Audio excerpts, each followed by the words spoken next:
The word fentanyl makes people panic. It's 50 times stronger than heroin, it's 100 times stronger than morphine. But there are myths that make it even scarier. And one of them is this idea that you can touch fentanyl and overdose. It's just not accurate. All of the scientific toxicology organizations and medical organizations have come out and said this is not true. And then also general deterrence, the idea that if we put all of our local distributors in prison for the rest of our lives, that we'll somehow defeat the cartels in the war on drugs. There's not a distributor of drugs who's saying, well, he almost went to prison, and so I'm deciding that I'm not going to do drugs anymore, I'm not going to sell drugs anymore.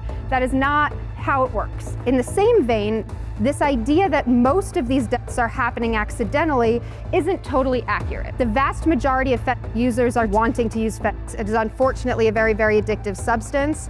It doesn't make it any less devastating when one of those people loses their lives, but this rhetoric around it, that our clients are tricking people into taking it, in most of my cases, wasn't actually the fact. But the way that our court systems are trying to fix that problem by putting people in prison for a very, very long amount of time is not appropriate, and we've learned historically it doesn't work. We still have all of the things that the war on drugs has targeted before, and putting people in prison for it hasn't fixed that. Subscribe to the NACDL channel.